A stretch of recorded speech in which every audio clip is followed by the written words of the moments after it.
Megafauna.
Ya conocemos que en este caso la ciencia es quien nos acerca a conocer los misterios de nuestro pasado prehistórico. Ahora, ¿cómo hacer conocer esos resultados si no es divulgándola? Un lugar donde los hombres de ciencia muchas veces tienen sentimientos encontrados y es cuando su actividad adquiere forma de imagen pública. Primero caza tu fósil. De esta manera se expresaba el ilustre paleontólogo americano George Gaylord Simpson, para comenzar a referirse de manera brillante a la ocupación favorita de la mayoría de los paleontólogos. El cazador de fósiles no mata, sino los resucita, y el resultado se añade a la suma de los tesoros del conocimiento de la humanidad.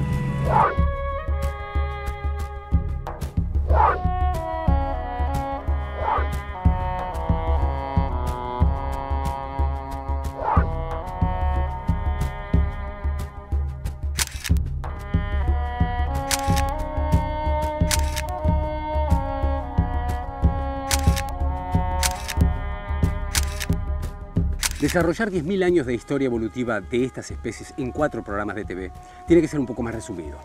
Por un lado tenemos el escenario donde se desarrolló, América toda.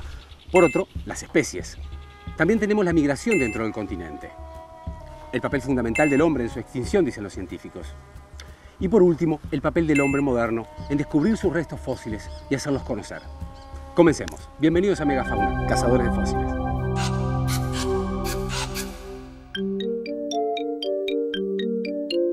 Cinco años duró el viaje que realizó Charles Darwin a costas de diferentes islas y océanos.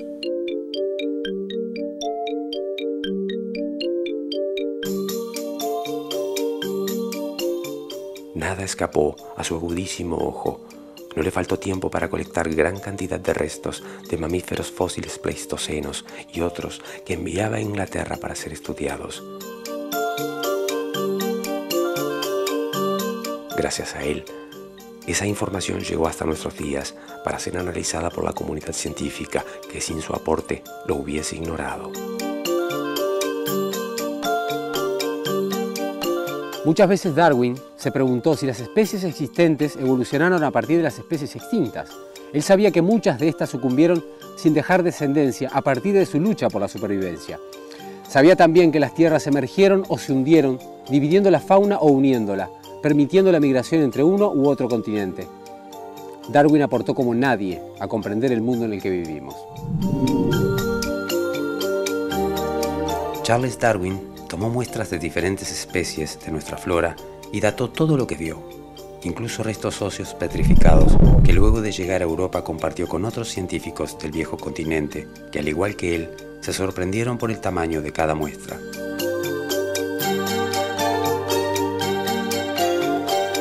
De aquellos primeros hallazgos de Darwin basados simplemente en la observación hasta nuestros días, la ciencia ha avanzado mucho. Hoy en día es posible incluso el estudio de ADN de animales extintos hace miles de años.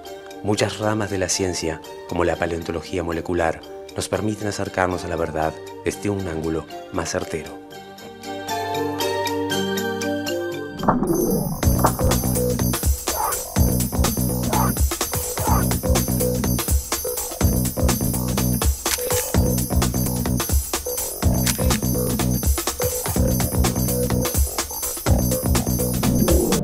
cuando nosotros hablamos de paleontología, nos referimos a la paleontología como ciencia, no pensamos en relacionarlo con otro tipo de ciencias como la biología molecular. De hecho, sí están relacionadas en una ciencia llamada paleontología molecular, en donde intenta estudiar macromoléculas orgánicas, como pueden ser proteínas y ADN, pero de antigüedad mayor a 10.000 años, o sea, antigüedad fósil. Para poder concretar esos estudios, en nuestra zona, en el cono sur, hablamos de mamíferos extintos, como pueden ser Toxodon y Macrauchenia.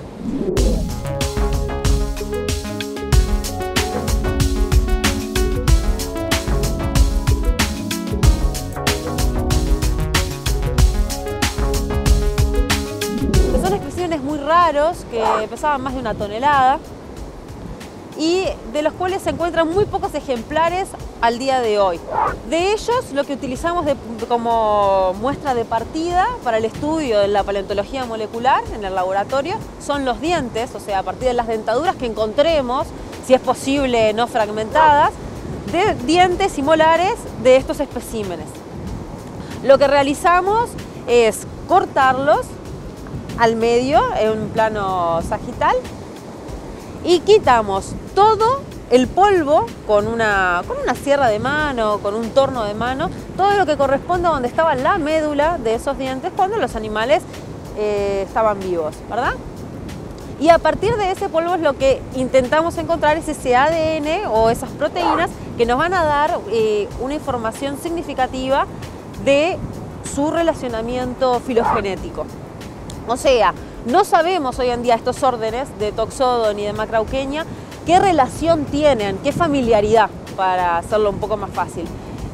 Con la información molecular estimamos que vamos a poder alcanzar acercarnos un poco más a ver cuál es ese parentesco que tenían, cómo vivían estas especies, a qué órdenes más se acerca y a cuáles más se aleja y saber un poquito más de sus hábitos.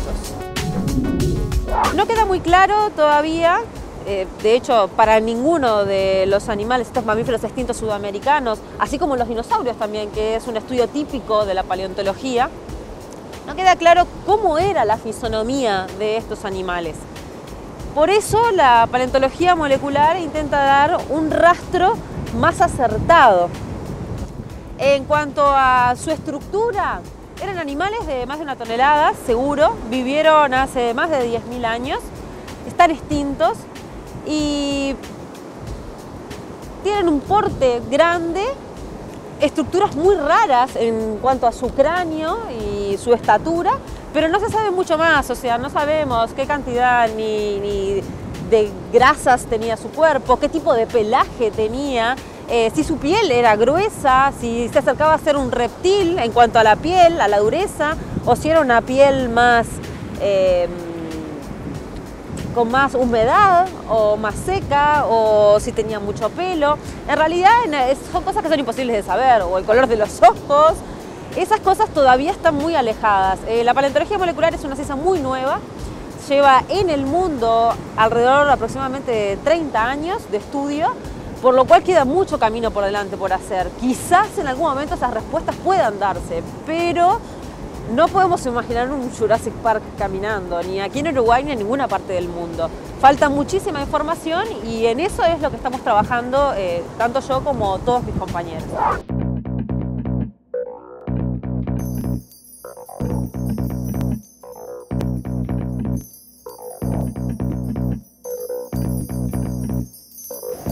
Es así que podemos nombrar, por ejemplo, personas que piensan, tanto a nivel académico como a nivel social, ¿no? En la familia, en la escuela, en el liceo, de gente que piensa que podría clonarse un dinosaurio, ¿no? Y ahí vinieron Jurassic Park 1, 2 y 3. Bueno, eso no es posible por varias razones. La primera, la cantidad de ADN o proteínas que supuestamente se podría sacar de estos dientes a los que yo referí, tanto de Toxodon como de Macrauchenia, para saber su parentesco, es muy pequeña. Ya de por sí sabemos que tratándose de material fósil, la cantidad de macromoléculas que se van a encontrar es muy pequeña y además va a estar a un grado de fragmentación, o sea, un grado de degradación que va a ser muy alto. Entonces, la información va a ser pequeña. Si la información es pequeña y cortas secuencias, es imposible poder clonar esta cantidad, porque para poder clonar de buena manera tendríamos que tener un fragmento largo de ADN o al menos una molécula completa, ¿no? Para que sea fiel a la realidad. La fidelidad a la realidad en ese punto no la vamos a tener, mucho menos además en cuanto al estudio del ambiente, ¿no? No solo necesitamos saber cómo era el animal, sino también necesitamos saber los hábitos que tenía a su alrededor, cómo vivía, cuál era el hábitat que tenía, qué comía, el clima en el cual se asociaba y cómo ese organismo de ese animal convive con esas condiciones ambientales, climáticas, geológicas y nutricionales, en fin. Todas esas informaciones no las tenemos al día de hoy. Y parece ser, yo no digo imposible, pero bastante improbable poder llegar a ciencia cierta a todas esas verdades, ¿verdad?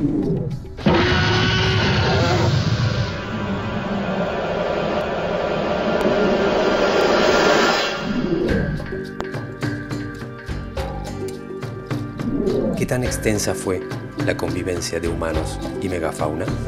A. ¿Convivieron brevemente? B. ¿Convivieron centenares de miles de años? C. ¿No convivieron?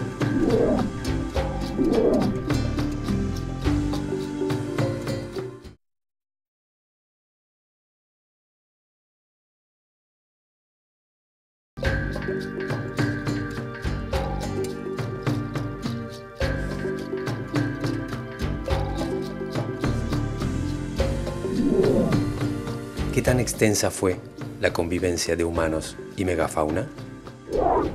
La respuesta correcta es: convivieron brevemente. Televisión Nacional continúa presentando Megafauna.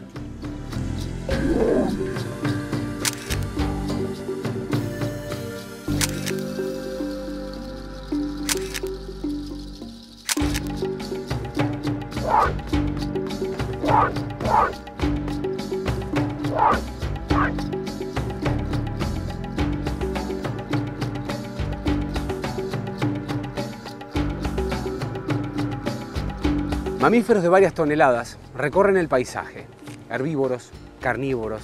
América estaba dominada por estos grandes gladiadores, pero no son los únicos. El hombre ya pisa el mismo suelo.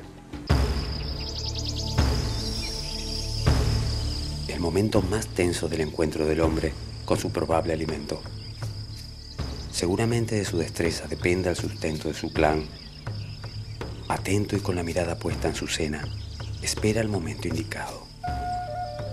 De parte de la víctima, todavía no se percató que es la elegida, pero hay olor a miedo en el aire. Segundos tensos, hasta que el cazador toma la iniciativa y avanza. El instinto lógico de la presa es escapar, huyendo en manada. El último es el blanco fácil, y hoy es la víctima de la emboscada.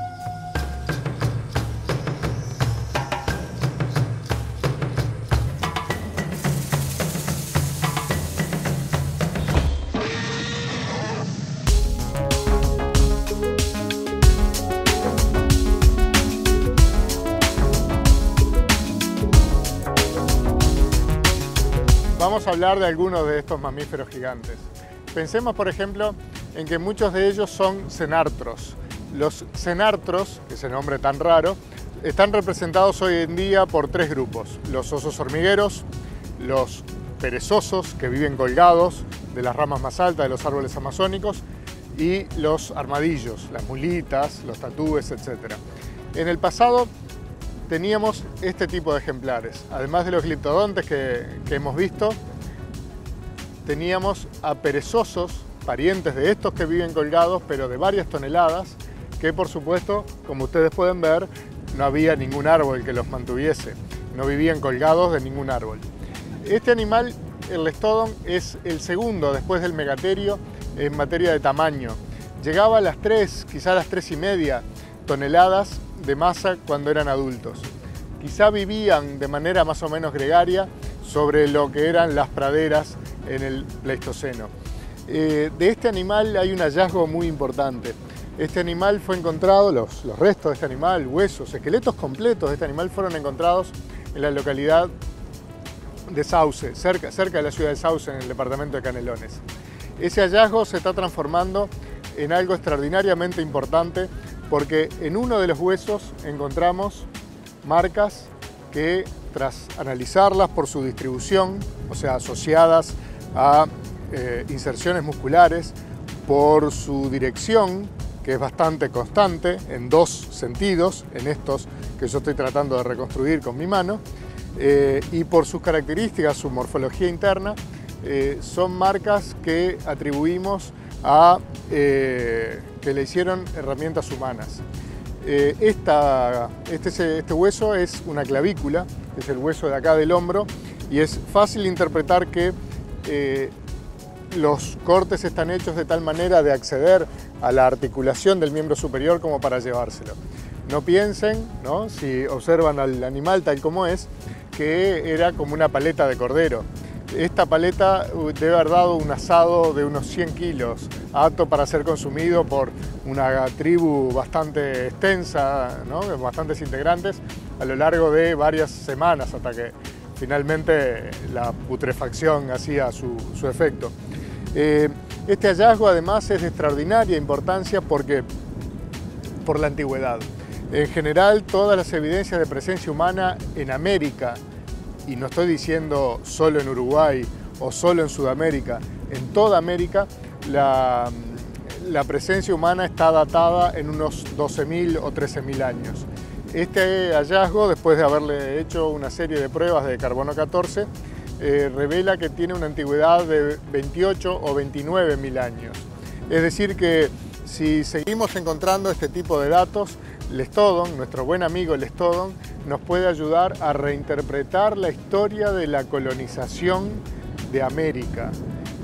Hasta ahora la versión oficial es que los humanos ingresaron a América por el estrecho de Bering, que como el mar estaba más bajo, no era un estrecho oceánico, sino que era una tierra que se continuaba entre el norte de Siberia y Alaska. Y desde allí, a los 12.000 años, vinieron hasta América del Sur. Bueno, este hallazgo, de confirmarse, porque por desgracia todavía esos huesos encontrados hace 10 años no han podido ser estudiados por diversas razones, que no viene al caso analizar acá, que estamos hablando de los asuntos más luminosos de la ciencia. Ese hallazgo, digo, una vez que se estudie debidamente, se interprete, si se encuentran las herramientas humanas que hicieron estas marcas, pueden ayudar a dar vuelta la historia de la colonización humana de América. Es un hallazgo, como les digo, de una gran importancia. Y nuestro amigo Lestodon nos puede ayudar en esa tarea. El Lestodon, con un peso de 3 toneladas, carecía de caninos e incisivos. Lestodon tenía el primer molariforme muy desplazado hacia adelante, con forma de canino y proyectado hacia afuera, lo que le da a su rostro una apariencia poco amigable.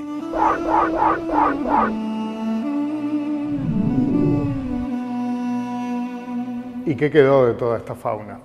Bueno, hoy en día la fauna de Sudamérica carece de ejemplos tan espectaculares como los que vimos en este programa. Hoy en día la fauna de Sudamérica motivó el comentario de uno de los naturalistas del siglo XIX, de Buffon, que decía que Sudamérica no tenía esa fuerza vital que tienen otros continentes en los que están presentes animales de gran porte como los que acabamos de ver, y justamente Darwin mismo fue el que corrigió a Buffon diciendo que no era que Sudamérica no tenía esa fuerza vital, sino que en algún momento la tenía y después la perdió. Vean lo que quedó. De esta fauna tan espectacular, los parientes modernos, no necesariamente sus descendientes, son más bien primos, son mucho más pequeños. Acá hay un animal taxidermizado, es un perezoso de 3 dedos que vive en las florestas tropicales de América del Sur y Central en los tiempos modernos. Este es un perezoso y merece el nombre de tal porque el animal cuando está vivo se desplaza con una gran lentitud y vive al revés, vive colgado de las ramas más altas de los árboles en las florestas tropicales, escondiéndose de esa manera, volviéndose inaccesible para el ataque de los depredadores.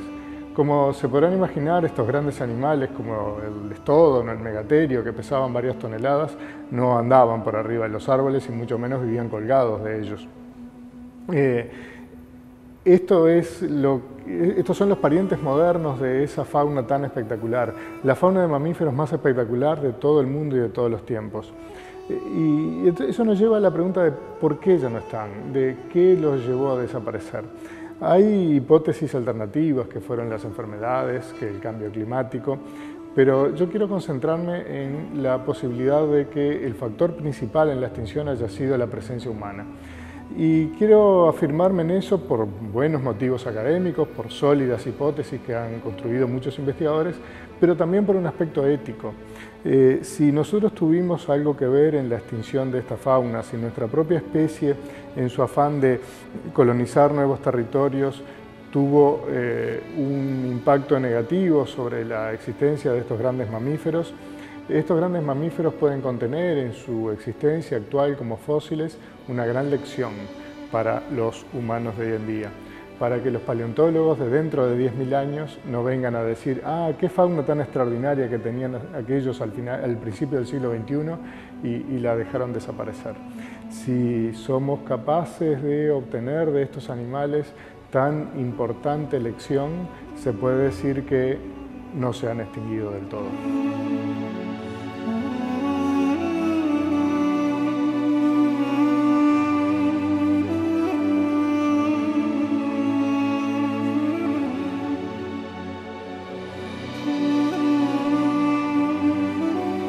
Distribuidos en un territorio virgen, estas magníficas criaturas estaban destinados a modelar el curso de la Tierra por miles de años. Pero algo salió mal.